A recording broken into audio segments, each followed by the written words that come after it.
The new climate change summit, did it give us any indication of what this new one world religion might be? We've seen the agenda and the intention of Papal Rome and the Jesuit order to bring an ecumenical gathering of all the major 5 world religions all into one gathering to push out a one world religion. And what will be the specifics of this one world religion? We're going to look at this now.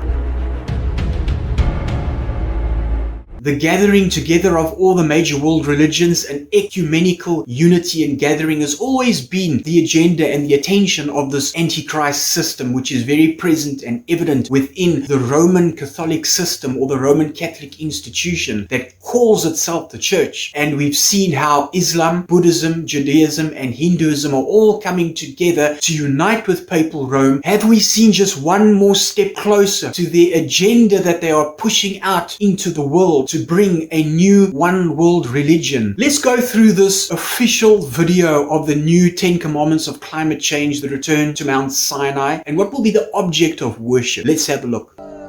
Every major faith has taken up the challenge of addressing the environmental crises, and they do so through their stories and their narratives.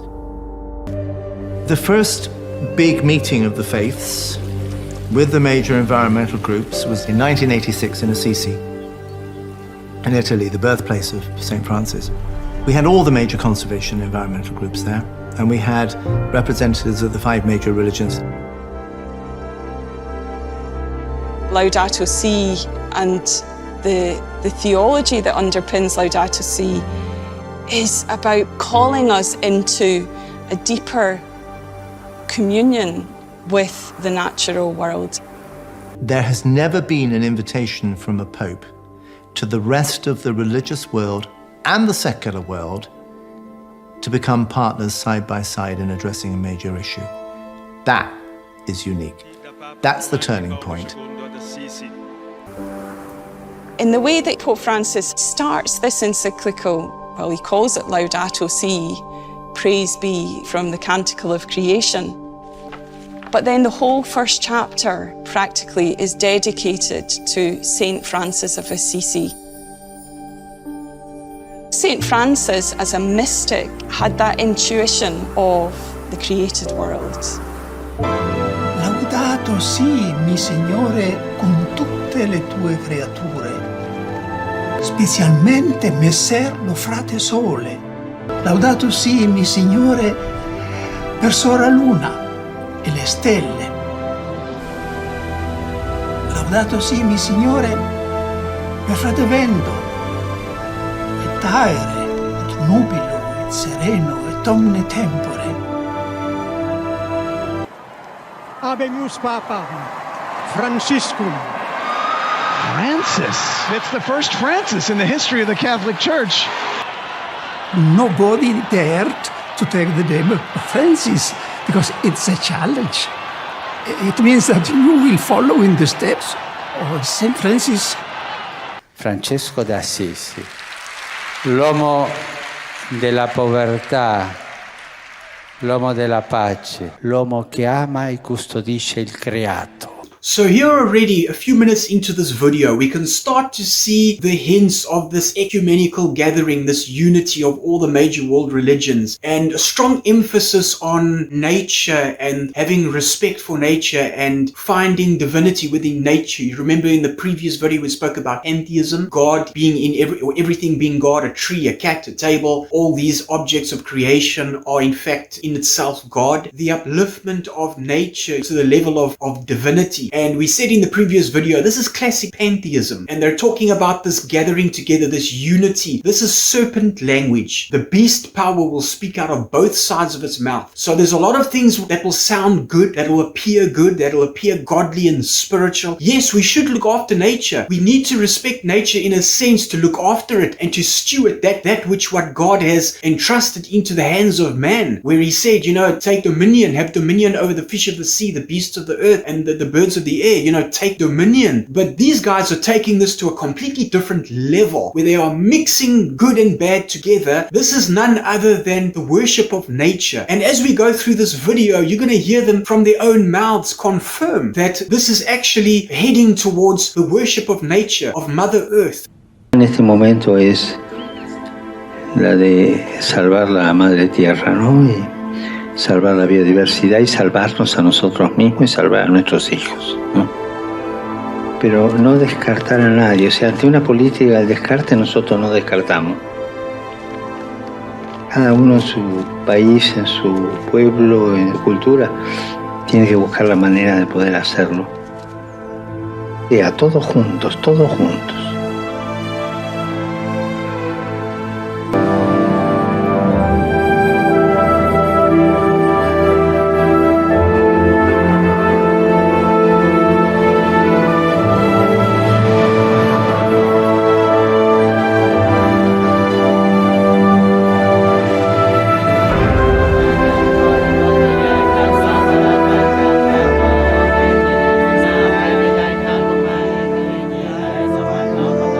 Humanity has lived on this planet and watched it and observed it for thousands of years.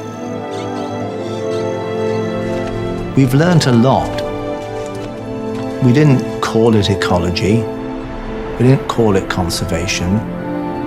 We just felt that somehow here there was something more wonderful and mysterious and majestical and powerful at work. So we called it sacred. And I think we need to bring that sacred back. Tapping into that deep need to feel that there are some places where the veil between heaven and earth is gossamer thin.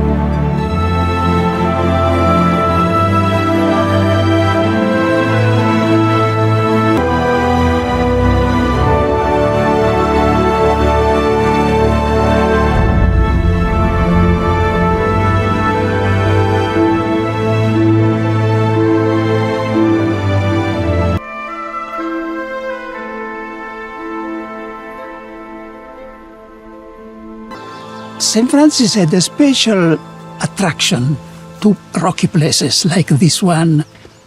In complete solitude, he needed to renew his contact with the very source of his life. He needed the contact with the absolute, the transcendent. It's meaningful for everybody, not just for believers or Christians. So we need to have a transcendent reason to care for the creation. Now they start to lay very strong emphasis on St. Francis of Assisi. This was a saint from the 12th century, and in his writings there's strong evidence of how the close connection that he had to nature, and that he would spend most of his time in nature next to trees and rocks. Is it coincidence that now the very Pope that is spearheading this whole summit in our time in the 21st century has the name Francis, Pope Francis, and even added to that, the very first Pope who comes from the Jesuit order, the Society of Jesus? Is this all coincidence? Or is this something that they've been planning and plotting for a very, very, very long time? You be the judge of that. Si se cae la naturaleza no pasa nada.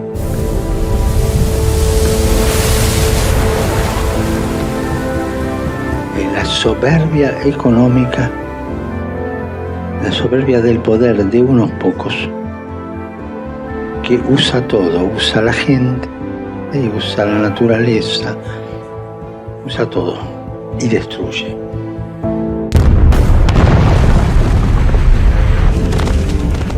Estamos viendo en este verano los incendios, estamos viendo cómo los ciclones, los terremotos, cómo la naturaleza se empieza a quejar.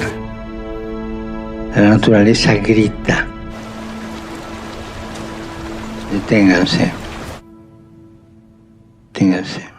You see, the great deception in this whole thing is how they play on human emotion. Much like what Hollywood does, what cinema does. They put out these amazing, epic movies with emotional music and scenery, and it grabs the emotion and the heart of the people. But the very foundation is based on lies and a twist of the truth. And that is exactly what they're doing right here. Like we said, the beast power will speak out of both sides of its mouth. It speaks serpent language, like a snake with a split tongue. It will speak a truth on one side, and on the other other side, it'll speak a twist of that truth or something blasphemous, and that is exactly what we're seeing here. This has always been the Jesuit agenda. When Martin Luther broke away from the papal order in 1517, the whole agenda was for them to go back as a counter-reformation, the Society of Jesus, a monastic movement, but also a counter-reformation to bring Protestantism back to papal Rome, to bow the knee and acknowledge the papacy as the vicar of Christ on the earth, the King of Kings and the Lord of Lords. It has always been the Jesuits' agenda to unite all religions under one umbrella, and not only the religious world but also the political systems, and a re-emerging of church and state.